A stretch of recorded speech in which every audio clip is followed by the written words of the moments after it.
legal industry. Before handing over the platform to Ambud sir to start with this session, I would like to invite our Honorable VC ma'am for her inaugural speech and words of wisdom.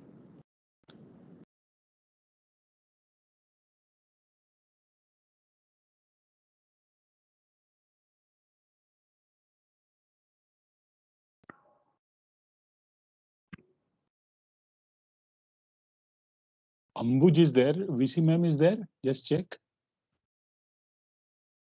I had a talk with her. She said she would be joining. She has received the link.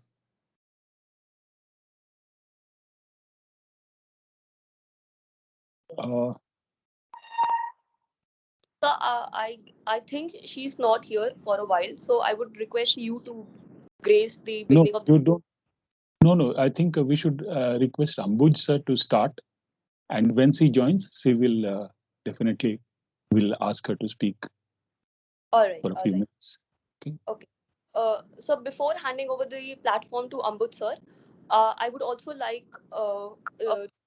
lay certain for today's session. So there are certain general instructions for the housekeeping of all the attendees. So participants are requested to keep their mics mute in order to make the session more lively. And if you have any doubts, use the hand raise button or post your queries in the chat box. I'll surely ask sir to answer all your doubts.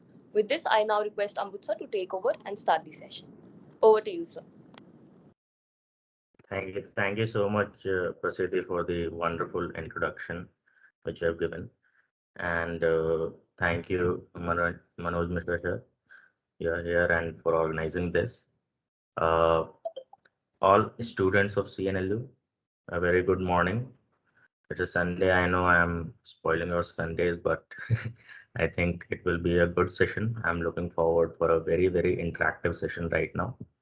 Whatever questions you have, whatever doubts you have, I think you can ask me directly also. There should not be an issue.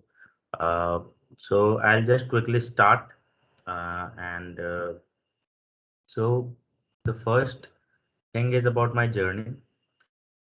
So I'll just give you a background of my schooling because that is something which is not too much of interest for anyone. But I was in Bokaro Steel City. My dad was posted there, and I've done my schooling from that city only.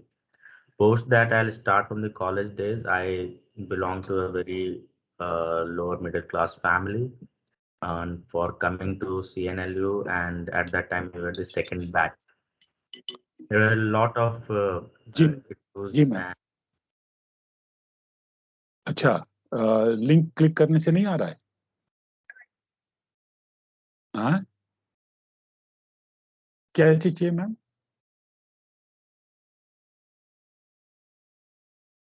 I'm really sorry. You can continue. no problem, no problem, Manoj.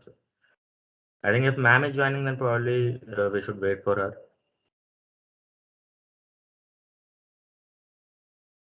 So you can continue. If at all that happens, I'll let you know. Okay, no problem. Yeah, so 2006, I think CNLU was established. 2007 was our batch, which was the second batch. And at that time, I think we were having our old campus in Gandhi Maidan, AN Sinha Institute. So we were very limited students at that time, and we actually were discussing how to establish the entire NLU platform for CNLU insofar as it's concerned. Now, obviously, the curriculum and everything was decided, but there was no constitution of CNLU per se. There was no student body like what you have, a debating committee, a mooting committee, or a fest committee. There was nothing. So we were, I think, first two batches were actually involved in these kind of activities. We used to always consult other national law schools which were already established, and take an idea that how to actually do it in CNLU, where there were very limited resources as compared to any other law school. Like if you see Bangalore or maybe Delhi or Hyderabad, they were already established, and we were still struggling to get a lot of infrastructure in place because we were not even having our own campus that time.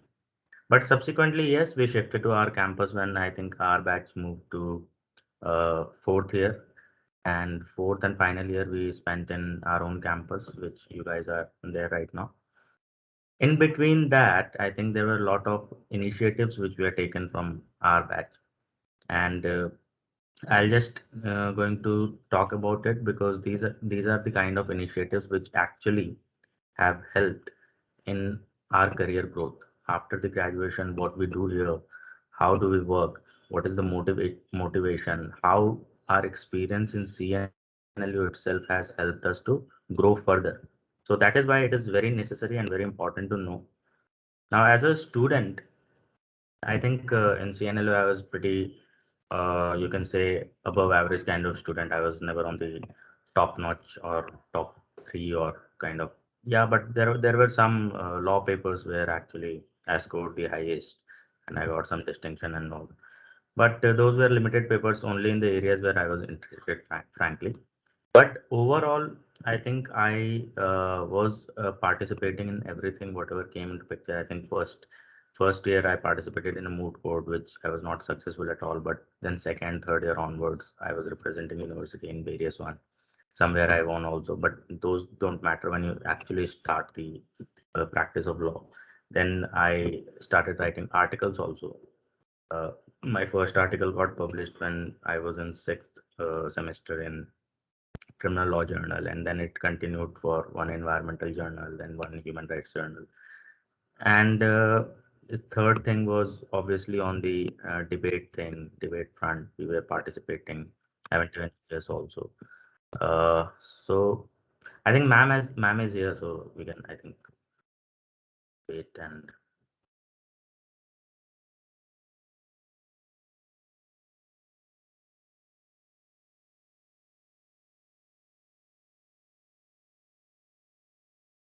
okay. Should I continue then? Continue. I've just admitted her, and you continue, Okay, and we Manoj. will invite her Yeah. as we go along. Yeah, so the whole idea is to build up the overall CV. I think and there was a couple of my batchmates, Nishikant, Vibhu, and Shivanshu, with all three of us in consultation with the help of Father Peter. We established the CNLU legal aid cell, and it was pretty active at that time. I think we were in the final year, and we used to conduct these lookers and sessions for like people in Patna, in interior areas, in consultation with the NGOs, obviously. But those things, those initiatives which we had taken, those things would obviously help you to develop your soft skills rather than the hard skills. Obviously, moot courts and everything would support in the technical knowledge of the law. However, the leadership quality, which takes the way how you consult others, the way how you coordinate with the other teams, like an NGO or maybe any other branch or maybe outside CNLU somewhere, those things really help you in developing your own career. Now, I had nobody. I think I'm the first generation lawyer in my family, and I had no background coming from a very small state. It was very difficult to get internships also. I'm sure you guys are also facing, some of you must be facing these issues on after the end of every semester, that where to approach. And whenever you apply, there is no confirmation from the law firms for the internships. So these kind of, in fact, I'll tell you an incidents where I had gone to apply for internship physically because I didn't get any pre-confirmation. So when the semester end started, I went to a law firm and I spoke to them that, sir, please give me these 4 weeks. And if you have any vacancies or if you have any seats, please accommodate me as an intern. And I was not even asking for a stipend. So the response was that it was a Delhi law firm, and the response at that time was, we are not even aware of something like CNLU. And even Patna, is that even possible? I mean, we have faced these kind of situations.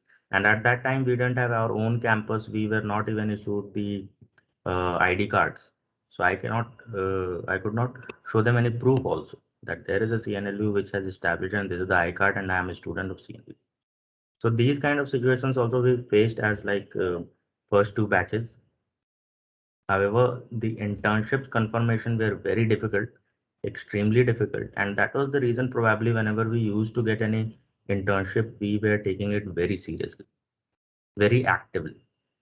So we used to put all our efforts whenever any assignment was given to us during internship. That was very critical thing, because that is the opportunity which you get to prove it, to build up a rapport. Because at that time, CNLU, nowadays everybody knows there is an NLU in Patna, but at that time, I think when I was interning in a particular law firm, if you go, or in a particular corporate house, if you go, there are students from like NLS Bangalore, or maybe Nalsa, or maybe NUJS, who are competing with you. And that was the motivation, that I have to prove, boss, there is something which CNL student has. And I think that is the motivation which actually helped in building up the rapport. So by the end of final year, I think in fourth year, I got this opportunity to intern with DH Law.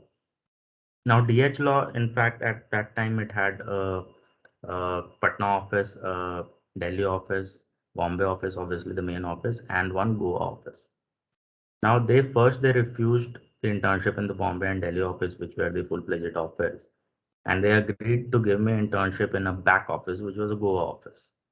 So, I mean, it sounded very fancy that I was in 1 month, 1.5 months in Goa, holidaying, and obviously you tend to do that.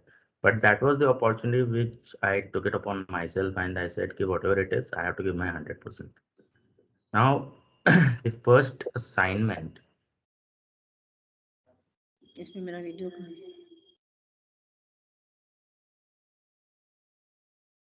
Now you have joined as a presenter. Yes, ma'am. You have now joined as a presenter. So you are here. Thanks a lot. Prasiddhi, sir, Ambuj sir, just for a minute, we'll take a break. Ambuj, and you continue. No. Ambuj, Okay. you continue. I will join later on. Okay. No, ma'am, please. No, first it should not be discontinued. You continue, and I will join later on. I'm just hearing. I was hearing right from beginning. I was hearing you. So yeah, actually, there was some I could listen to that. Yes. Fine. So you continue, and we will come in towards the end, right, Okay, Prasiddhi? sir. So you also Yeah. switch off, and let us give Ambuj sir the complete platform. Sure. Thank you so much. So I was talking about my first, fourth year internship. That was not the first internship technically.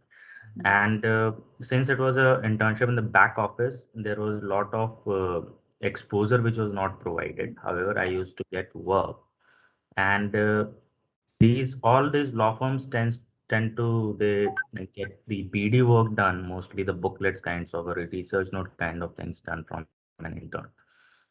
So what I was provided with in that internship was I had to prepare a research booklet on the IP laws in India. It was probably used by the firm to give it to some foreign entity for their business in India. But my assignment was very particular. I have to discuss all the kind of IP laws which were present at that time in India, and what are the law, what are the important case laws, and what is your analysis. No, I was so motivated to get into a law firm as an intern, because that was probably the second law firm where I was interning, and it was very difficult to crack through. I was like, I thought that I am going to give my 100%. And frankly, within 2.5 weeks time, the turnaround time was 2.5 weeks for a booklet which was 96 pages, with all the IP laws discussed, with all case laws which were there, all important ones, and all analysis. I think when that assignment went to the partners in Bombay, they were pretty happy, but I didn't get any feedback at that time. Then I got another assignment on booklet on FDI, I think acquisition of immovable property by foreigners. And as you know, none of the law school they'll teach you FEMA in detail. But then you have to research. That was something new which you have to research and do it. Then another like 50, 60 page booklet I had to prepare in another week's time. And the third, again, booklet was on the arbitration law, alternative dispute resolution. But the kind of research I think which I did there, and the kind of effort which I made during that internship, that was very fruitful, and that actually created a rapport. Rapport in the sense they remembered me. In fact, the entire Bombay office remembered me. So after 1 year, when I reached my final year, Before graduating, in the final, when the final semester started, I had an offer with DH Law Bombay to join them in the month of July 2012.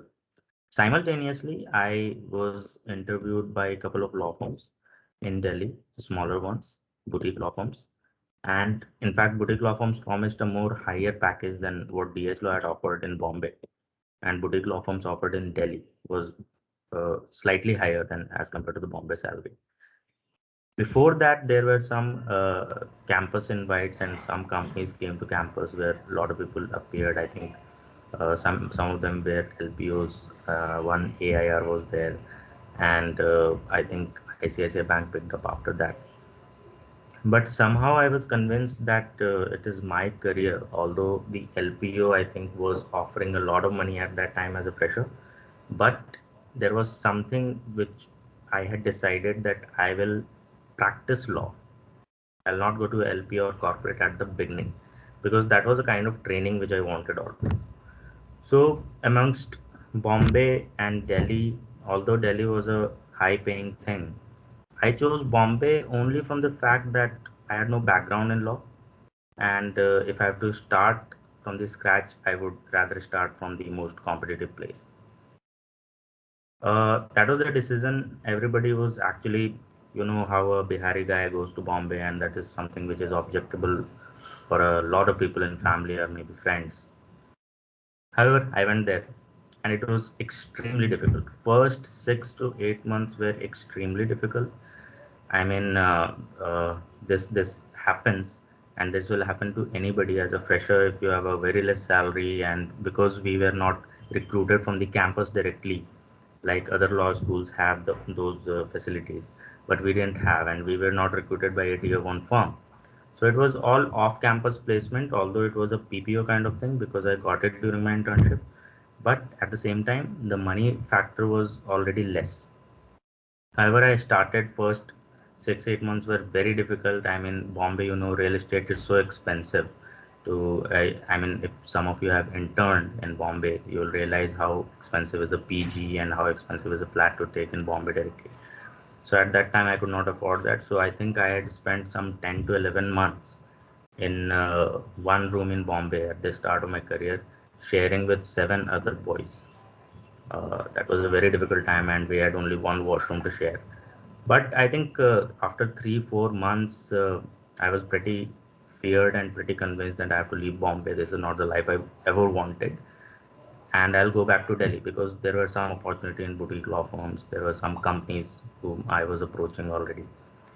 However, then somehow I thought that if I have come to a place which is very competitive, a place where I'm working which is very demanding, because every day I had to sit in office from like 10 a.m. to 1 a.m. in the night, maybe 12:30 in the night. And the reason was, in a law school, you will be never taught what actually is a M&A practice, or how actually a FEMA works, or how actually RBI frames the law. And once you start practicing, these are the law which you will encounter. Now, how to approach it? There is a new law which you have to approach. So you have no other option but to sit and read. You have to read it by yourself. In a company or in a law firm, there is no one who is going to sit and train you. They don't have time, and they are in return paying you. So it is all your effort how much you can gather. With the experience, after talking to them, the most viable solution is to read it yourself. There are commentaries, there are books, there are journals which you can read, there are articles online which you can read, but you have to read it by yourself. Even I had like work for, in my fresher days, I remember I had work for like one assignment which would take 3 to 4 hours. I had to spend like 12 hours in office just reading about it first. So suppose first assignment I think which I got was section 9 arbitration. Now what is section 9? I was not aware. Although ADR was taught in our law school, but how it actually works, like an interim relief when you go and approach the court.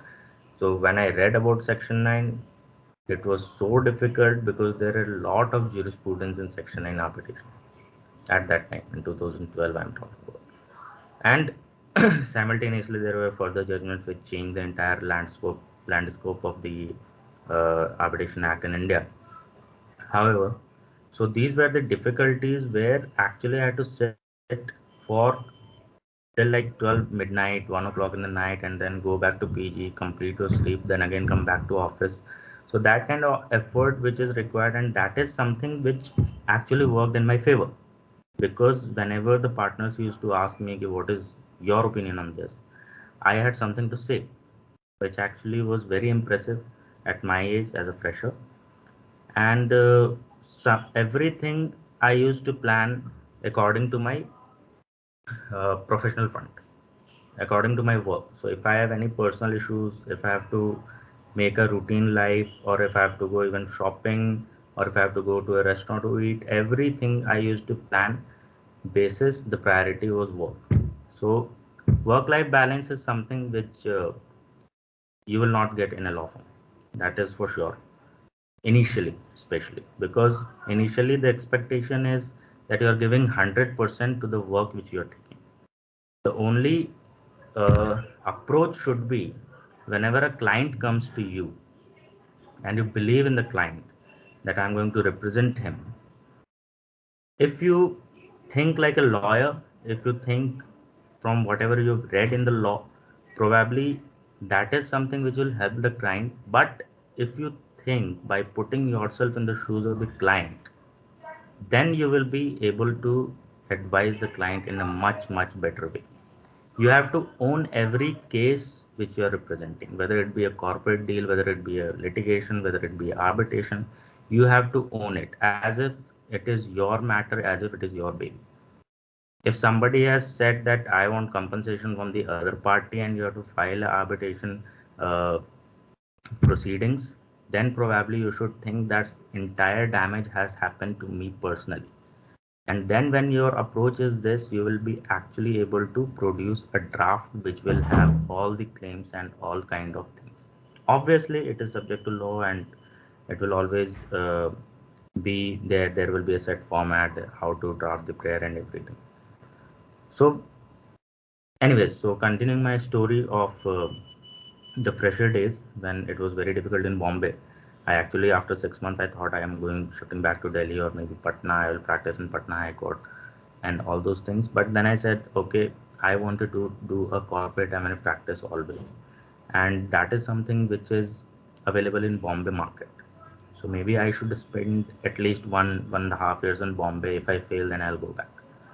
Otherwise, I'll continue. Now, those initially 1.5 years, after completing those 1.5 years, everything changed. Everything changed. I got good matters, I got good cases, I started getting more money also.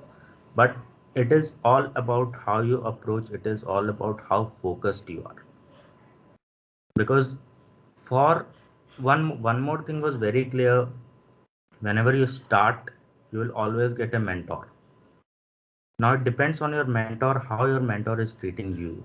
But at the same time, you have to choose the right mentor also. You have to analyze who is the person who is going to help me throughout my career to build up a very good career in law. I was very fortunate to get one mentor, and he trained me where he said, for the first time, if you want to do a corporate practice where you will sit and draft something like a shareholders agreement or an investment agreement or a commercial agreement between the parties, you should actually know how these agreements are enforced before a court of law. So first you should learn the court proceedings, how a particular clause of an agreement is enforced in a court. Can you just draft anything in the agreement and can it be valid under law? So those kind of technicalities you have to check.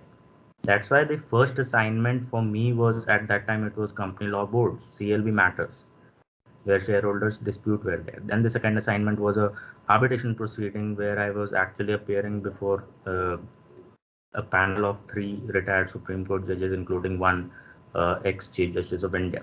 So those were big PE investment disputes, which were actually giving me the idea what kind of clauses in a particular agreement can be enforced before the court. And I think after I gained the litigation experience, then I moved to corporate, because then I was able to actually draft what is required and what is valid in law. So initially that litigation experience helped me a lot to understand what happens in court. Otherwise, I cannot advise today to a company that what you should put in your agreement unless I know what is going to happen in court if the agreement goes to the court. So that is something which was very important. Then I shifted my practice to a bit of due diligence and M&A side. Now, what a practice of M&A and joint venture is, it's it's very different from any other practice. What happens, there are now in a corporate practice there are several verticals. You have banking and finance, obviously.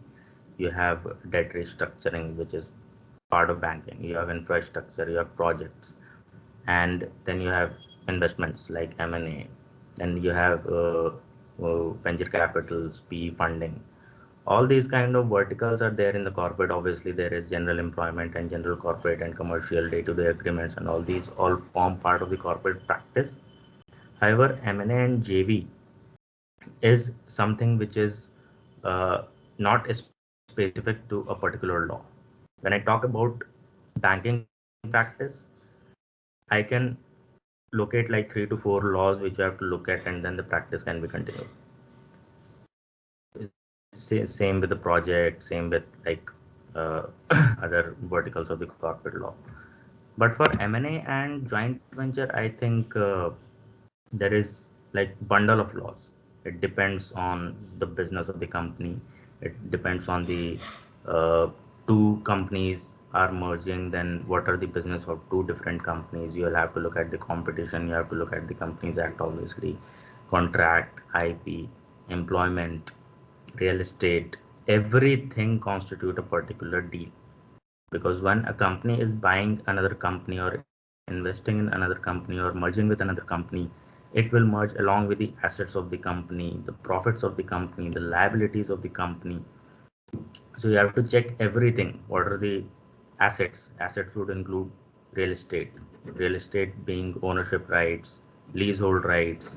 It will also include IP rights, trademarks. If there is copyright, then you have to see the competition angle. Then you have to see obviously the contractual angle.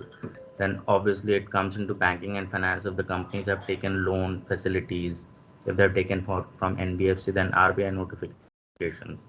So it's not a particular law which I can tell you which you have to read for a M&A or JV practice, because it involves everything. Because once a company investing in another or two companies are merging, there are employees. So you have to do the employment law. You have to go through the Industrial Dispute Act, or maybe shops and establishment, depending upon the business and number of employees, contract labor. So everything you have to be top notch and you have to be A grade. At the same time, this particular practice is uh, very demanding, because if you see these kind of business clients, they will not give you any time because they don't have time. So you have to manage the time also. Time management is something which is also very important going forward. When you start, I mean, you can start a litigation practice, you can start as a corporate also, that's not an issue. But whatever practice you do, time management is something which you have to take care of. So because you will be given short deadlines every day. So I'm sure a lot of you must be participating in moot courts, debates, and especially moot courts, maybe international or national moot courts, JESUPs, internal, international, or maybe a national moot court. That used to happen at our time in CNLA. I don't know what is happening right now, but whenever JESUP's problem was out, we used to be given 1 week's time for preparing both respondent and claimant's memorials. And then after a week, we had the rounds and we had to represent both the parties. But anyways, so you guys must be preparing those kind of memorials right now, and that takes like tremendous amount of research, that takes tremendous amount of preparation when you go for a moot court. Particularly, even if you are going for a national or an international moot court, that preparation which you do for months till the final day of the moot court competition. So if you go to a law firm world, there is every day there is a moot court competition. The pressure of the moot court competition, similar pressure is every day. You have to prove to your client, you have to prove to the court, you have to prove to everyone that you know everything and you are prepared. So that kind of preparedness is demanded every day.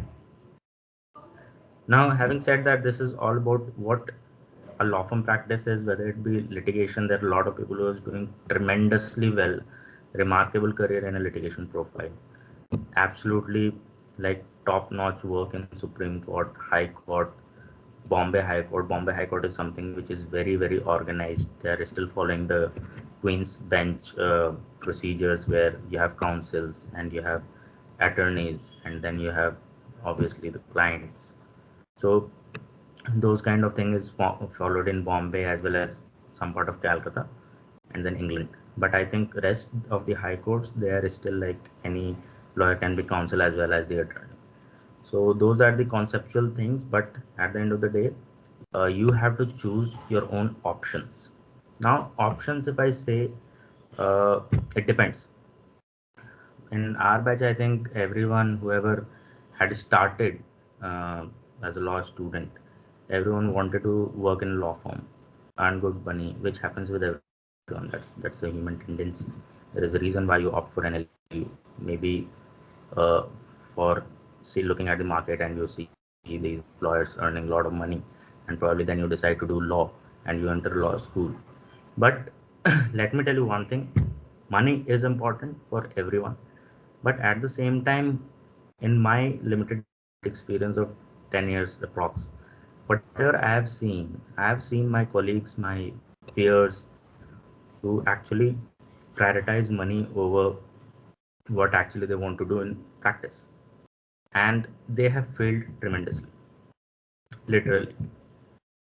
If you concentrate on work today, if you are going to submit any assignment when you are doing internships, you have to analyze yourself first.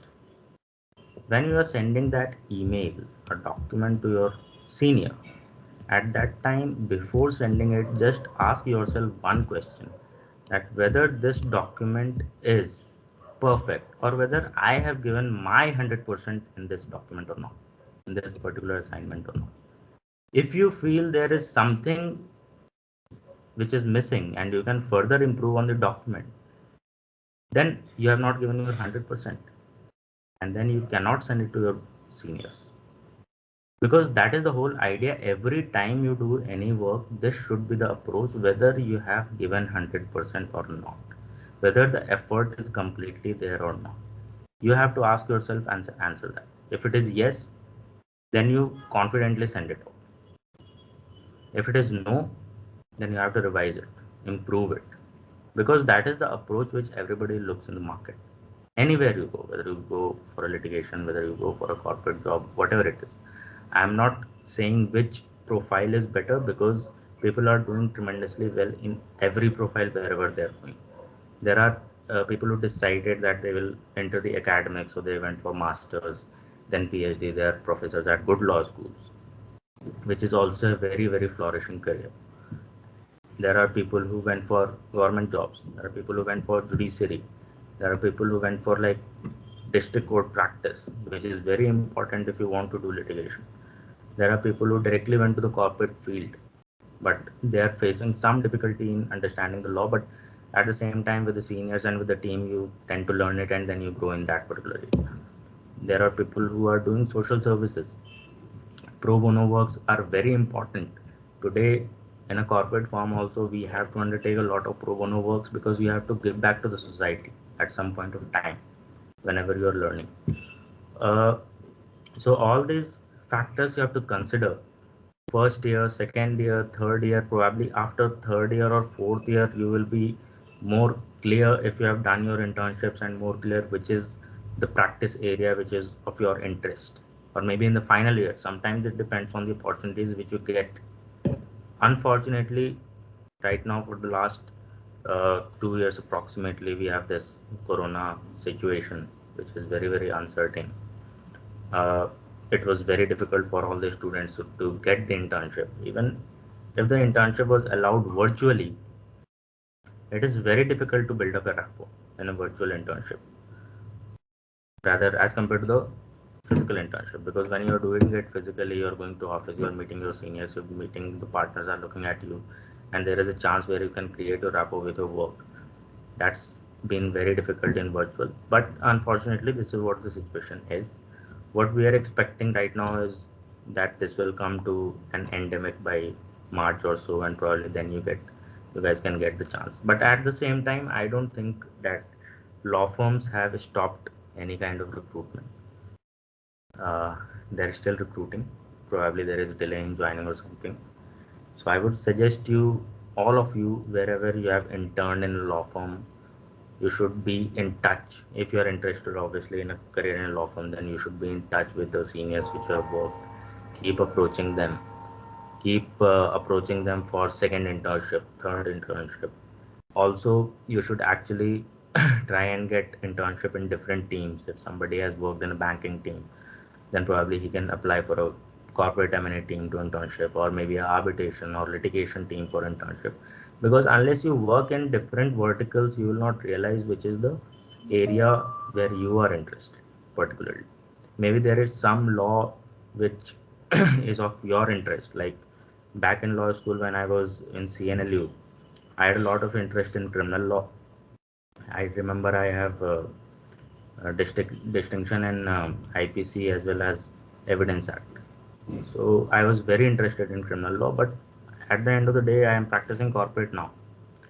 So while reading, there might be interest, but when you practice, there might be a different kind of interest. So I would suggest you guys to apply for internship in different teams so that you know which area you have to focus. And then you pick up that area, you start writing articles, you start attending seminars. Nowadays, there are a lot of webinars, certificate courses. All those things will help. Now, coming back to the days in CNLU, I think CNLU gave us a platform where we developed our skills right from the first year.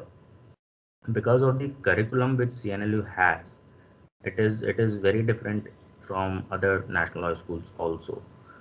But the curriculum which we had, the routine which we had, we were getting ample of opportunities to actually work on the other activities. Like I was pretty sure that I'll attend the classes. Also, I'll participate in debates, I'll participate in moot courts, I'll write articles, and like I said, CNLU legal aid cell we established, three of us, and it went very well. And it was also fun because we used to do nukkar nataks and all in rural areas of Patna, and that was a good interaction, as well as you learn the laws also, because we used to discuss like one of the sessions we were working on the unorganized labor. It was a session for uh, domestic workers, house helps, which is not regulated, but what their rights are. So we had to research first, then prepare the Nukkad Natak or a skit kind of a thing, and then discuss with entire crowd. So that gives you a different kind of exposure, which brings in confidence within you.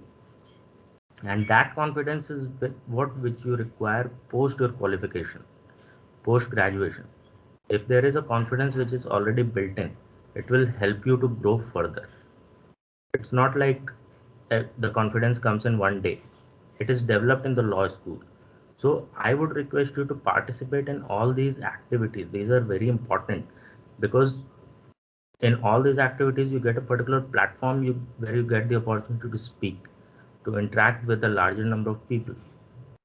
So like legal aid cell, but at the same time you have to compromise your lot of things, because legal aid cell we never used to get permission to do a particular visit for legal aid cell during the weekdays, because we had lectures. So obviously the lectures cannot be compromised. That's the priority for every law school. So we had to spend time on Sunday. So Sunday we used to go, and it used to take us like entire day for one visit. So every Sunday was packed. There was no time where I could go to my relatives or go to home or like have fun with the friends or something, because I had taken it up and we all had, in fact. decided that we'll spend our Sundays learning the law, then presenting to this crowd. I mean, there is a lot of exposure, guys, which will help you if you participate in like maybe a legal aid cell now or a moot court, or start writing articles because you don't have time during the lectures where you can actually start. I think CNLU library was something which I loved. In fact, before this new campus, in the old campus also, I used to love the library because I was sitting in library till like from after our lectures used to end around 1:30. By 2:30 I had lunch, and I used to just sit in the library till like 8 in the evening, because there were a lot of things to learn. How to read a particular journal, how to read a particular commentary, how to read Bare Act. All those things are very important because that is something which is expected when you go and start working. So I would suggest you to work on these things. If you have written already like articles on very relevant topics and those articles are published, I'm sure you will get an edge. So for a law firm, obviously the thing which matters the most is your CGPA at the time of recruitment, how much marks you have obtained. But along with the marks, if you have other curricular achievements, like maybe a publication, 3 to 4 publications you already have, or maybe debates you have won or moot courts you have done, these kind of things really matters, and these are looked at. So overall personality is looked at, because what we believe is scoring marks is also very important, because that tells how much technical skills you have, how much law you know, and how much you are up to the mark in your competition. But at the same time, these extracurricular activities gives a message that you have an edge, and you have the confidence, and you have the experience of interacting with a larger crowd, and that will give you a particular soft skill which is very very important for practice of law. So concentrate on everything. Don't I would not suggest that if you focus on one particular thing. I think you have to be the all rounder. The overall development is very very important. And if you have, I'm sure there are faculties who are going to help you, because at our time also, whenever we had any questions, any difficulty, I'm writing some article, I used to take help from the faculties. I used to ask them to please review it, I'm going to send it.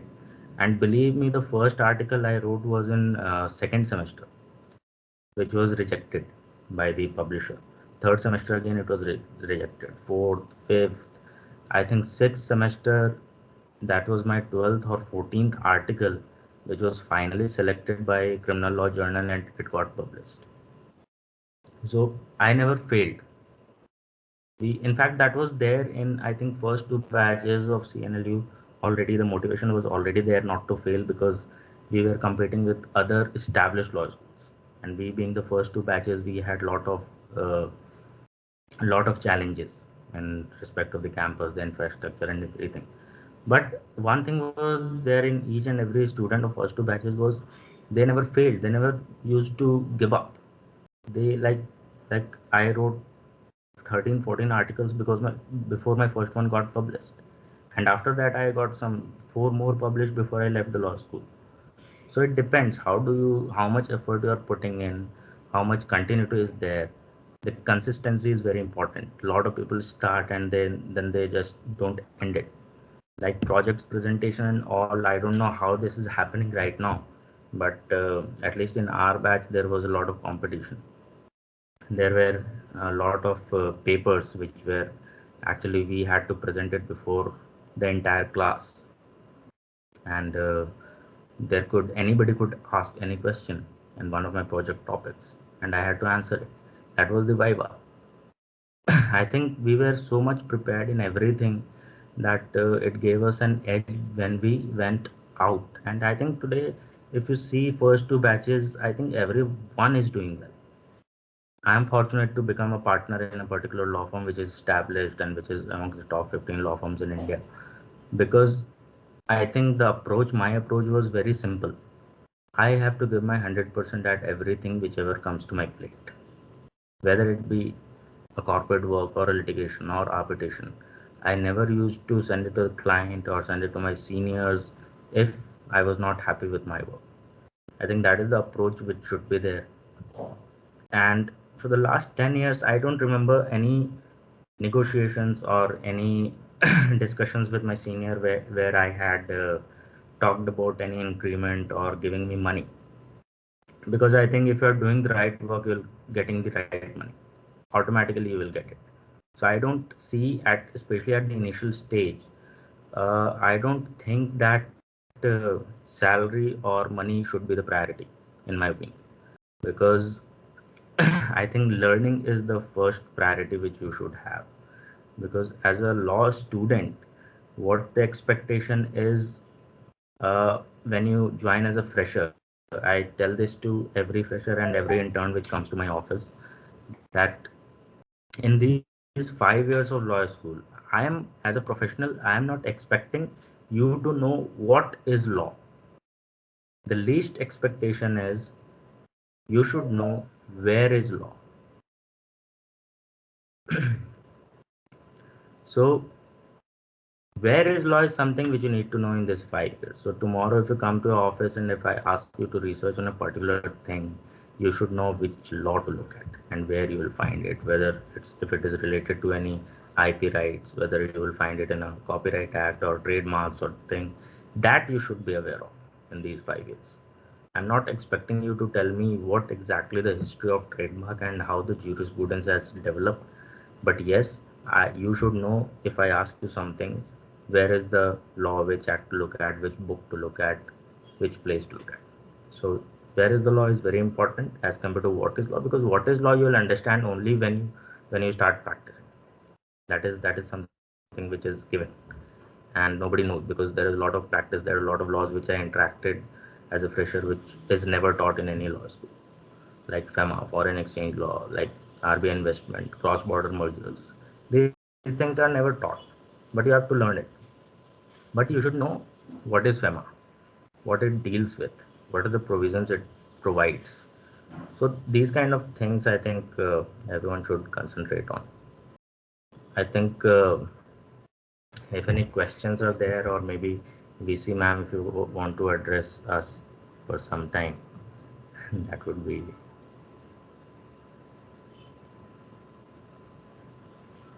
Prasiddhi?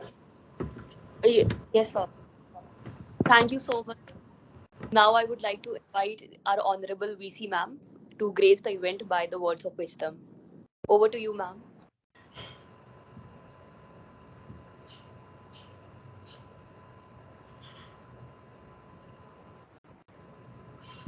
Prasiddhi, can you come and Hello? Yes, ma'am, we can Yes, hear. You can hear Prasiddhi? me? yes, ma'am. Okay, Yes, ma'am. thank you very much. So first of all, Yeah, this apologize because I couldn't join at yeah, we can hear. the beginning. There was some technical problem. Everyone. But I'm very happy that this kind of this interactive session has been started by the CDC, Chanakya National Law University, because I was hearing Ambuj, and the way he has narrated everything, that is very inspiring. I think that the students will be inspired, because first thing what he said, that is actually, I feel, that is very, this is essential for each and every student, that you have to dedicate yourself 100%. If you are not dedicating 100%, don't expect that you will get the better result for you. So life, when you start your journey of life, then in the initial stage, you have to face so many challenges, so many hurdles. But don't lose your patience. Don't start thinking in the negative way. Start, always be positive, and always take challenges with full force, that I am going to be a winner in any case. And so far, the placement part of any institution, especially the law universities, are concerned, this is not a very easy thing. This is really the most difficult part of any university, because you can teach the students, but when the students are going to enter into their life, then whatever has been taught, that has to be exercised in practice, and for that you will have to do yourself. No one can teach you for that. And one thing what I just want to say everyone, that when you are going to start a new job, and when you are appearing before the board for your employment or this, then one, two, three things are very important. Be humble, be polite, and don't show insubordination in any way, because no company, no this corporate sector anywhere will welcome an employee who is speaking harshly, who is very arrogant, and who is not ready to understand or learn. So just now Ambu said that you will have to know that where the law is. No one expects that you know the law. Everyone expects that since you have have passed the 5 years law course, so you must be knowing where the law is. And for that, what is necessary? You will have to read. Unless you will open the book, you will not know that in which chapter what is this we can get. Yeah. And for that, the library, going the library, sitting in the library, reading with concentration, not that you are sitting in the library and you are whispering in the ears of others and you are talking something else. Means with full concentration, you will have to sit in the library. You will have to learn. So I am now 73 years old. Still, I read a lot. Whatever I come to know from anything, from anywhere, then I just want to know that actually what it is. So no one knows everything. Throughout your life, you have to learn, you have to read, you have to research, and you will have to give full of your ability to the work. So I'm also very much enthusiastic that the students of the Chanakya National University should get very, very good placement offers. But for that, it can't be one way. Only the placement cell or CDC is not sufficient unless there is cooperation of the students. Their cooperation very much essential. If the law firms come here and they are supposed to appear before the interview board, and some of the students they don't appear, or after appearing they are selected, they without showing any reason they leave. These give the bad reputation to the university. And this is the reason that I say that I need full cooperation of the students. I'm very happy that Manoj Mishra and the entire CDC have this planned that every week they will call some of the alumni and they will narrate their journey that will inspire the students.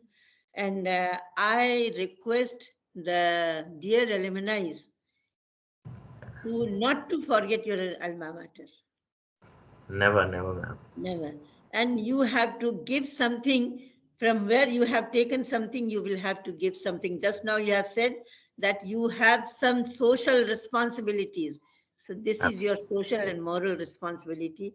And this is not only you, all your alumni who have passed out after you and who have passed with you, they all are requested. And I will be very happy if the things, this situation improves, then we will do a alumni meet. Yes, ma'am. I think that would really So help. thank you very much. So I should have inaugurated, but I am summing up, and now you can start your question answer. This I'm very happy. Really, I enjoyed your speech, whatever you have said. Thank you, ma'am. Thank you so much. It's a pleasure speaking to the students, my alma mater, CNLU. It was very, I think it was experience where I was able to share after so long time, after 10 years, that what I actually did in CNLU. And I think I am always there for any student, anybody who needs any guidance or any help. And 100% whatever is in my capacity, I'll do and I'll help it out. I generally see if you guys approach me on LinkedIn or social media. If I see CNLU, whether I know them, I don't know them, I just accept the request and I proceed further whenever I have been approached by any CNLU students. I think I have tried my best to help them out, and which I will continue. I'll obviously pass on this message to all my batchmates who are working in other corporates and who can actually who are in a position to help out these students. Definitely. So be rest assured about it, ma'am. Thank you so much. Thank you very much. Thank you so much, ma'am, for your kind words and for being with us in the session. It really means a lot to all the students. So now the platform is open for all the students to come forward with any of their questions. Any questions, please go forward and ask, sir.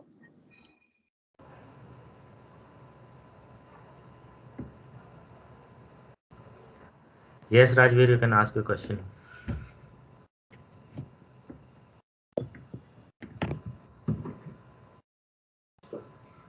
I have now Good morning, opened sir. Yeah. Yes, sir. Thank you, sir. Good morning, sir. Good morning, ma'am. Sir, my question is to Ambush, sir. You are talking about to giving the 100% to work, whatever you do in your life or career. But sir, I'm from the first year and I'm the fresher. So at the same time, I have the excitement to do internship, and the same time, I have hesitation to how to tackle these uh, problems while interning. How can we give our 100% while internship? I want to know from you, sir. Uh, so Rajveer, for example, I'll just give you an example. In first year law school, as a student of first year, if you go to a particular company or a law firm for internship, they would hardly give you any assignment because you are more like a 12th board pass out kind of person. But I would rather suggest you in your first year when you want to do the internship, you should actually go to the district courts, observe the proceeding, how it happens, how a lawyer talks, how an advocate argues a matter. I think that is something, the observation part is very important. At the same time, you can also work with some NGOs which are working for the social services part, because that will give you an exposure to meet different people. I think that is the first step you should take. Anyways, if you get through any law firm internship in the first year, then probably 100% approach means you will not have the entire knowledge of whatever assignment requires, because you in a first year law school, what you have read, you have not even read the companies act, or maybe the CPC or CRPC or IPC. There is some BA papers which you would do in these arts paper of sociology and history. So with your limited experience, whatever you can produce. So what I mean by giving 100% is, suppose I ask you to prepare a note on for example, related party transactions. Obviously, you will not be able to read through because you are still in the first year. But you will read the books, you will see the commentaries, you will read some articles online, and then you will prepare something which you will give it to me as a assignment, which is completed from your end. But what I am saying, if you have referred to 2 3 articles online and prepared that note, then before submitting it to me as a senior, you should think that is online articles is the only limited thing, a limited approach which is required, or have you actually gone back to the commentaries? Why commentaries I'm saying? Because they have the case laws, you will understand the concept more. Or have you checked the pair act, then have you checked the related rules which are there in the company's rules? Have you incorporated those provisions? Have you discussed the case laws which are important for the note? So all these things you might not find in a particular article which is written online, but if you see the commentaries, definitely you are going to discuss a lot of issue what you have already discussed in the articles. So that is the 100% effort analysis I'm talking about, that when you're going to submit the final assignment from your end, you analyze what are the areas you have looked, what are the things you have considered while preparing this note, and then if you are happy that this is the only thing which I can do, then it's fine. That is your 100%. Then I can't help it, frankly. Thank you, sir. Thank you so much, sir.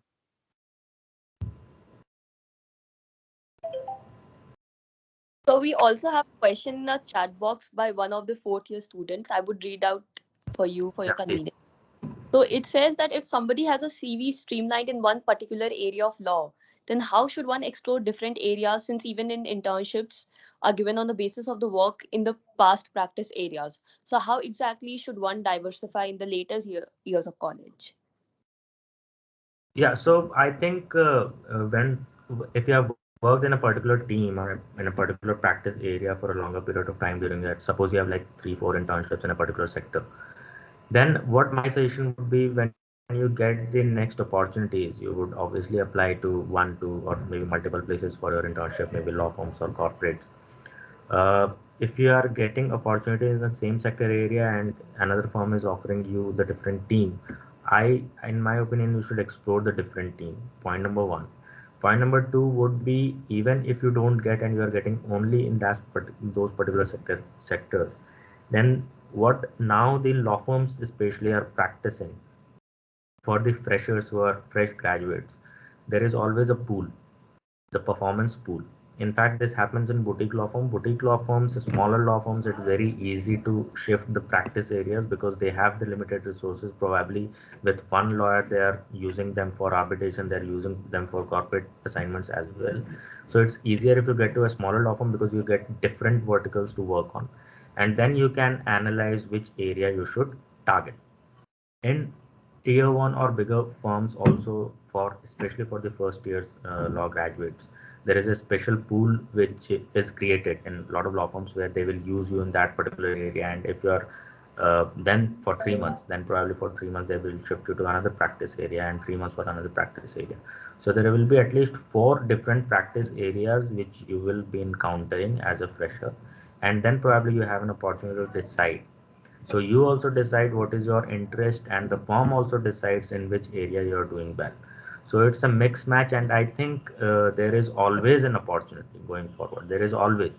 So one thing also I wanted to tell everyone, because we are from a law school which where the firms are not regularly coming for campusing as compared to the other rank 1 and rank 2 law schools.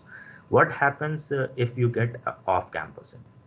So a student like me who got off campus, obviously it is very difficult to get into a tier one firm like Amachand or Razor B. You'll never get an opportunity directly because of the reason they have some internal policies for recruitment where in the first year they will recruit only from a certain law schools. They have their internal list. There are like top 5 national law schools coupled with GLC and maybe ILS kind of a law school. Only from those law schools they are going to pick the first year associates. They will never approach any other law firm. So that is something internally they decide and they frame it within the firm, and that's the policy the entire HR team follows. But okay, first year, as a first year law student, you might not get through the tier one. But what I would suggest, you should start with a smaller firm also. The training is very important. So once you get training, because these tier one firms, if you want to work with them, then they have second policy which says if you have experience in any other tier 2, tier 3 or tier 4 law firms for 2 years or 3 years in a particular sector, then again the recruitment will happen in tier 1. So then they recruit you on experience basis. So it's not like if you belong to CNLU, you will never get into a tier one. You'll always get opportunities in life. Maybe 1 year later or 2 year later, but you'll always get the opportunity. And insofar as the sector is also concerned, practice area is also concerned, you'll always get an opportunity to choose. So I think that's the answer. Thank you so much, sir. We have another question. Yes, Aman Gupta, sir, you can please go on and ask your question.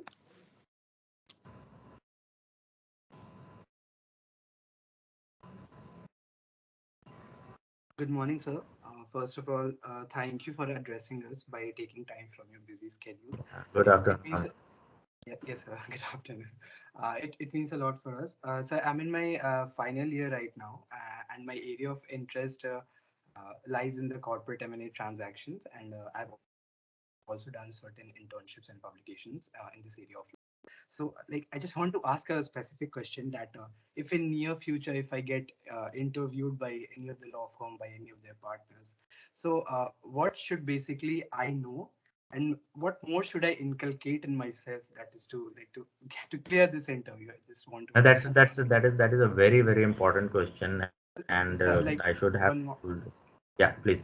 Yeah, yeah. So, like, if you are an interviewer right now and I'm a candidate, what questions would you ask to be like in order to clear like for this I'll area? come to that. I think I should have addressed that issue when I was speaking. Yeah, Uh, yeah. Thank you very much, but sir. but one thing to be very sure, because I have been taking interviews on daily basis, okay, with freshers, maybe experienced candidate and everything. What a firm is looking at is I cannot ask you the questions beyond what you have done. So if you have mentioned something during your internship, suppose you have mentioned you have assisted your team in carrying out a due diligence, okay, so that is something which will be written in your CV. If I see that, I will ask which chapter of the DD report have you assisted with. Probably your answer would be a corporate chapter or maybe employment chapter. Then I'll ask question on the employment thing. I'll ask you the sector of the company, the target company on which you conducted the diligence, and what was your approach. Which are the chapters you're looking at. If you have done conducted diligence on a company which has like less than 200 employees or more than 2000 employees, then my questions will be technical. And if you say that you have done the employment section, my questions is going to be very very technical, because I would expect you to know every law which applies to a company which has more than 2000 employees, if you are representing that in your CV. If you're writing something in your CV, just be confident that you know everything around it. Everything. You can't just mention that you assisted somebody in research.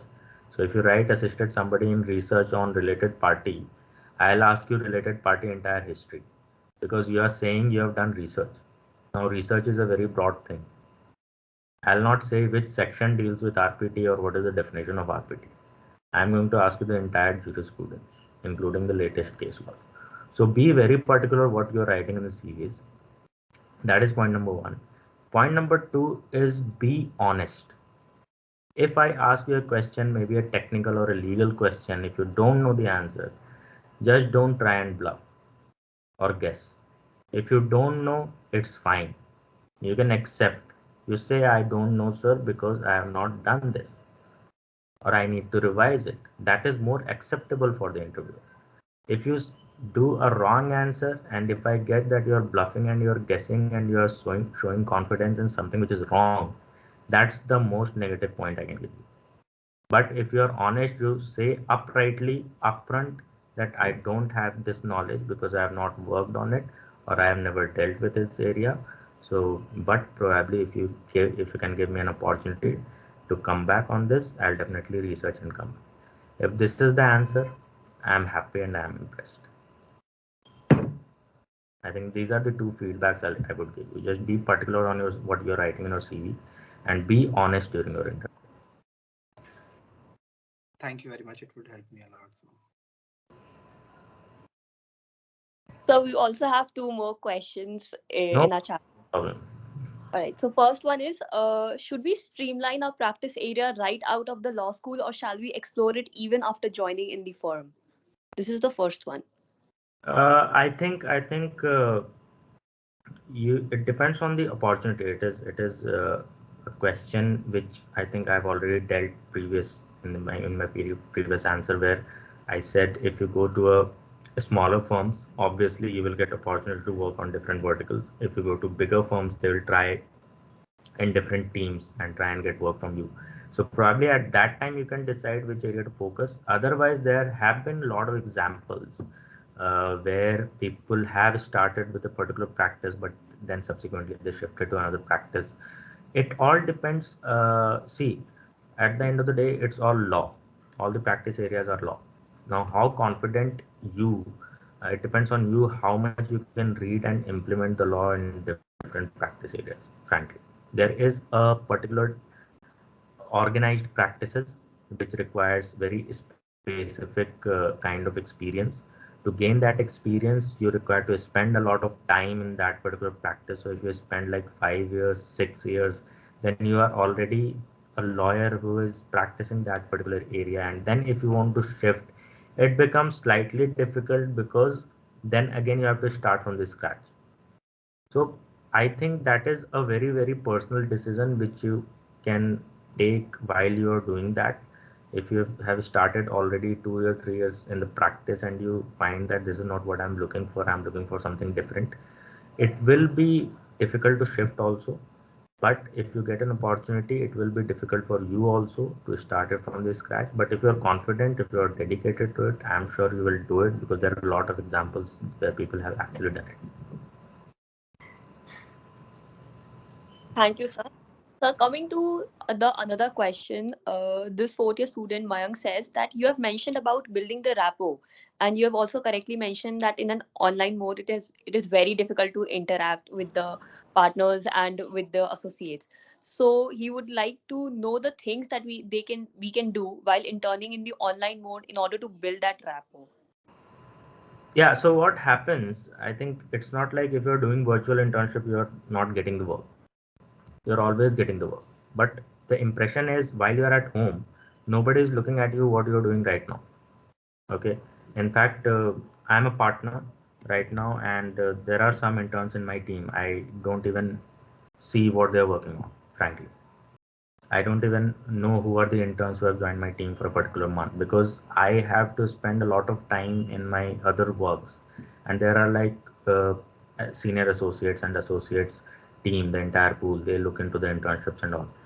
But frankly, there are have been situations where these team members of me, they have come approached me and told me that this particular intern is really good, and that creates an impression where I ask them that you keep their CVs on record. If we need anything, if we have any vacancy for fresher, we'll call them. Okay, because that is something which is completely on merit basis. Now, what you need to do during virtual, what your seniors will be impressed with, is keep following up. You keep following up every day in the morning. You can call them, message them, email them, whatever be the mode of communication, that I have done this yesterday. Now today I have in on my plate these assignments.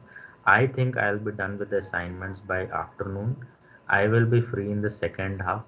Please let me know. I have this time slot available. Please let me know if there are any further assignment. Whenever you have done the assignment, try and ask them when to discuss their feedback on this, what is their approach on this, because the moment you have to create communication if you are doing it virtually, because they are not obliged to basically communicate with you. Being an intern, I think it is your responsibility to create that communication, keep following up.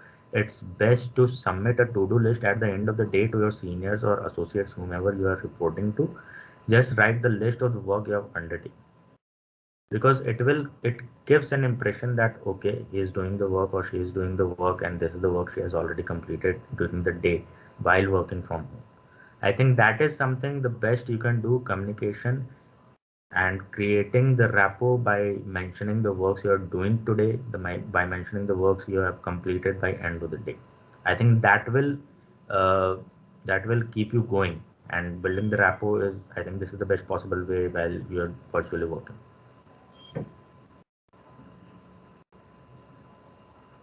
So, sir, we have another question which says that what should the intern specifically check before sending across the work, say a research note or a draft contract or a draft petition? What are the do's and the don'ts, and how the interns can achieve that edge just from the work? So see, at internship level, the most of the assignments are related to the research. Okay. you probably have to research and then put in a draft, or probably prepare a note, or maybe as I was given some booklets you have to form with a research booklet or something. Uh, so when you research, one my tips would be your approach should be first to frame the issues. Okay, the most problematic, the most common mistake which I've seen amongst the youngsters is they end up framing the wrong issue. The point of research is completely incorrect, and consequently, what happens? Your research goes haywire, and you are discussing 10 things which is not required at all, and you're spending like days on it, and ultimately it becomes wrong. So I think first focus and decide the point of research which you are going to do.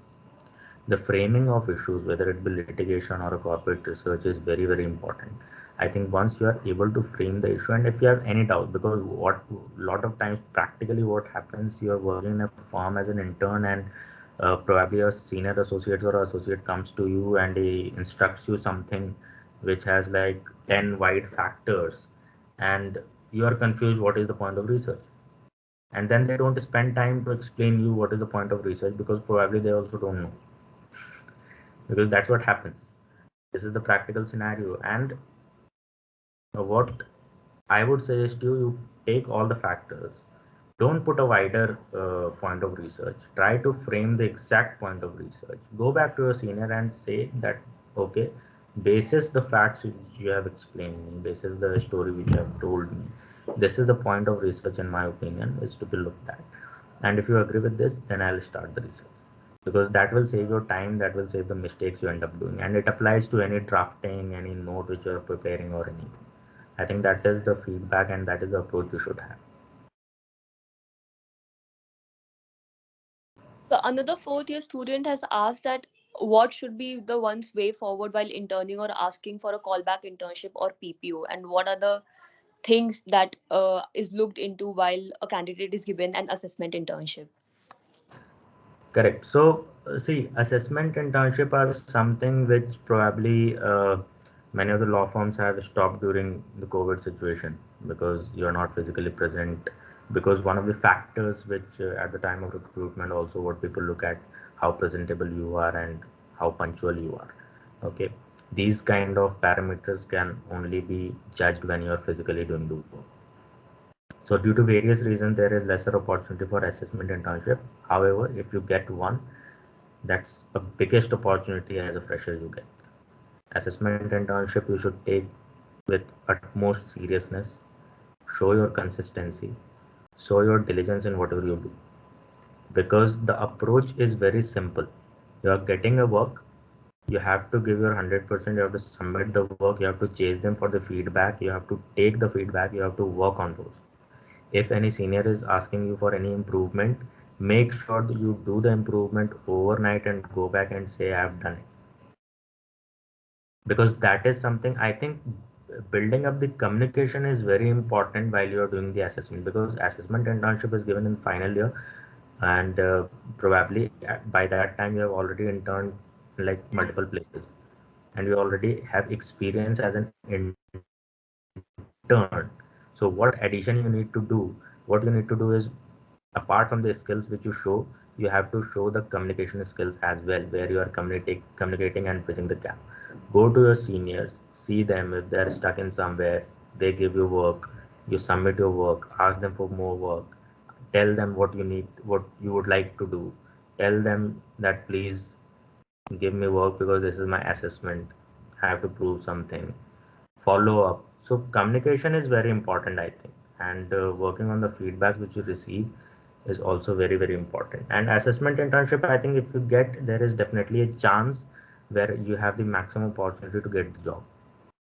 So just be very, very consistent in whatever you do during assessments.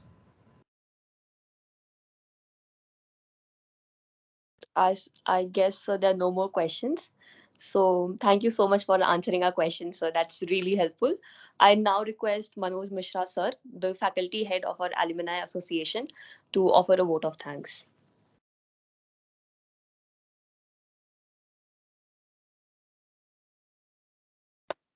Well, to begin with, I would like to thank our VC ma'am for having taken out time on Sunday and she was probably the only faculty other than me ready to come and uh, thank us. So I must thank her, and then I must thank Ambuj Sonal as well, because I know pretty how hectic it can be for a partner in any law firm. And if you are in the top five, then obviously the workload and work pressure would be much more. And of course, we are thankful for Prasiddhi also to uh, have coordinated the whole thing. And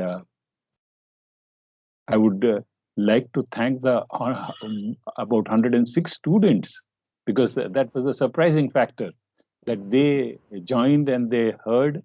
And I'm sure if from 106, even if say 10 students get benefited in the way you have been talking about, I would be really grateful, because uh, it is it all boils down to experience.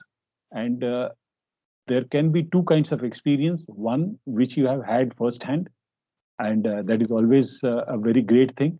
But the other experience is more important sometimes, when you hear from somebody else who has already experienced, and you learn and you imbibe that into yourself, because that experience can be, multiple, and it can really increase your scope, and it can improve you when you go and join any firm. Then you can take all these things.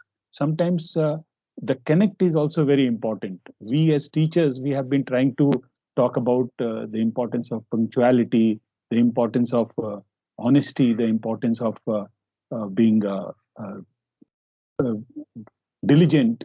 But these things do not easily register with the students. But when it comes from a senior who has really shown them the path, then they connect more. And I believe that is the benefit that should accrue to them. They should realize this, and not learn it the hard way, but learn it in a way which is much more convenient, having come from a senior, and that you should also be practicing all these things. That is really great, and I'm really very thankful for the uh, whole thing having. I must also, of course, thank the internet for not having betrayed us, because there is always a chance of that happening in any online activity. And I think I'm really thankful for the entire the CDC group of students who have been working behind to make this a great success. Thanks a lot. Thank you, sir. Thank you, Manoj sir, for your kind words. I mean, these are very encouraging, and thank you so much, the CDC, for inviting me to interact with the session. I was actually looking forward, because now I am feeling very nostalgic when my days of CNLU, and I'm very thankful to Prasiddhi also for coordinating this and organizing this, and obviously Manoj sir, who is on top of it, where you have been actually Ambuj sir, managing it. the second Sunday in June, Yeah. we are having a alumni meet, and Okay. of course, I'll be sending out the details. And I want all the alumni to come to the campus and really I think get whenever the I'm real nostalgia. interacting, yeah, yes, sir, yes, sir, because whenever I'm interacting with CNLA graduates and we meet people, I think there are very few in Bombay, but there is a lot of crowd in Delhi. And whenever we talk about this alumni meet, and we are really looking forward. And I think if it is organized, there will be a lot of turn up, and Yeah, people are interested in interacting with the current students. yeah, that will And be I think really that would be great. very useful. But at the same time, I'm very thankful to VC ma'am to take out her time on a Sunday and giving me so much importance, which I don't know whether I deserve or not, No, because you, now you I still deserve feel this. like going back to campus and interacting with students as a student, and being in the hostel, being in the classroom. But as Manoj sir rightly said, even my college days are faculties used to tell us to be diligent, to be consistent, to do the research, to read something, and we never realized that these are important. But when we started working and when we had to do it for money, we then we realized, okay, how important is this? Because then technically you're risking your job if you're not following that. But if you inculcate that habit from law school days, I think that is very important. And CNLU especially, I think I'm very thankful because a lot of opportunities for my skill development was given to me from CNLU.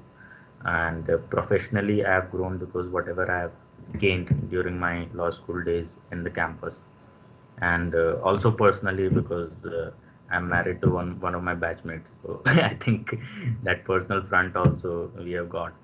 So in so many manners, personally, professionally, CNLU has been really a great experience, and I'm looking forward for the alumni meet so that I can come to the campus again and do this. Thank you guys, Thank you. thank. Thanks. And Uh, actually, I'm surprised last with the numbers of students who have turned up and attended this session on Sunday. Yeah. So thank Yeah. you everyone for attending, and thank you and particularly to everyone who has raised questions. I think the questions were very valid and very important for all these students at your level. Thank you so much. So we'll so call one it. last thing Yeah. we should have one group photograph. So I'll request all the participants to switch on their camera. Is it possible to have the entire The entire, but at least we'll get a collage. Students, definitely. The Father Peter is there. Great. Father Peter? Hello, how are you? Uh, that's Pankaj, I am very glad to hear you, and I do remember all the fun that we had during our legal aid camps. Correct. I Very good, mentioned that. and yeah. well said. And congratulations to you, and all the best. Thank you, sir. Look forward to meet you whenever I'm in Patna. Please Definitely. come.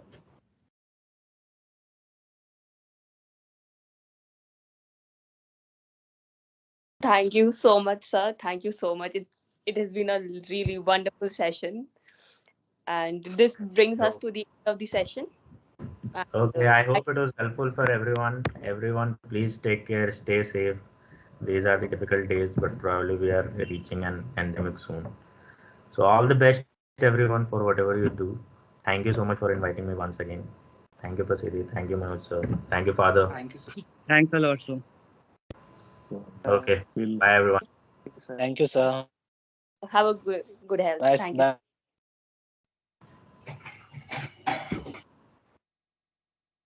Thank you, sir.